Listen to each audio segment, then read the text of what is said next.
Should marriage be limited to one man and one woman?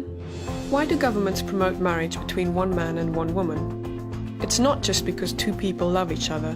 No, it's for the perpetuation and stabilization of our society. This understanding of marriage is rooted in the biological facts of nature. But do we really have any compelling reason to maintain such a narrow definition? Or has the time come for the government to revise and expand our understanding of marriage to include same-sex couples? When it comes to the behavior of its citizens, a government has only three options. It can promote, permit, or prohibit their behavior. For example, the state promotes police work, permits most occupations, but prohibits drug dealing. Why? Because dealing drugs harms society, while police work greatly benefits society. In the same way, our government promotes natural marriage, permits most relationships, but prohibits incest and pedophilia. Why? Because incest and pedophilia harm our communities, while natural marriage benefits our communities. And here's how. Natural marriage creates children, it best raises children, it protects women, it civilizes men, it lowers crime, poverty and welfare, which in turn reduces government spending and deficits. In short, natural marriage perpetuates and stabilizes society. Everyone benefits from that, even those who don't get married. Now, let's look at same-sex marriage. What benefits does it provide?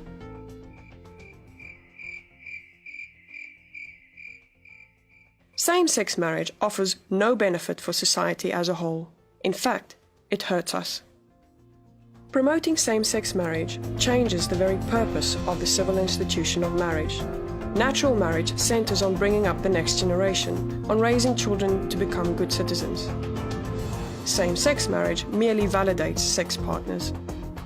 We know, statistically, that natural marriage creates the best possible family for children.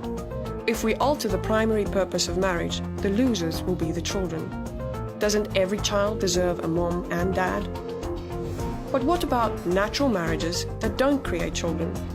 They are the exception, not the rule. The only relationships that do create children are between a man and a woman. Wherever same-sex marriage is promoted, schools subject your kids to mandatory homosexual curricula.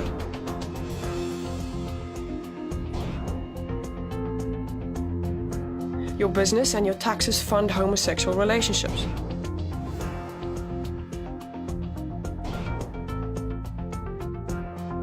Your freedom of speech is gagged.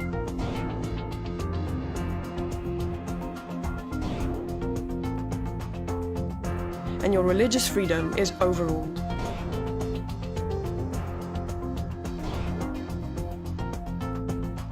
The government has no compelling interest in legally promoting same-sex marriage.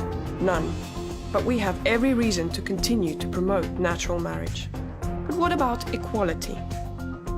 The law already treats everyone equally. Every citizen can marry someone of the opposite sex. But is it fair to promote natural marriage but not promote same-sex marriage?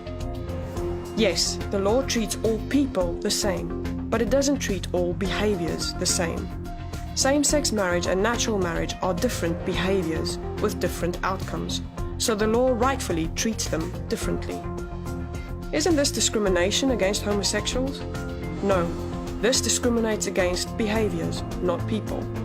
For example, are you being discriminated against when the government promotes police work, but you never become a police officer? No, not at all. We all benefit when police work is encouraged. In the same way, people who don't marry someone of the opposite sex are not discriminated against when our government promotes natural marriage. In fact, we all benefit when natural marriage is encouraged. But what about tolerance? Yes, same-sex marriage advocates need to be more tolerant. Homosexual relationships are already tolerated in the US. They can already commit themselves to each other until death do them part, without government endorsement. But only the union of one man and one woman should be promoted, because it alone is the foundation of a civilized society. That's not bigotry, that's biology.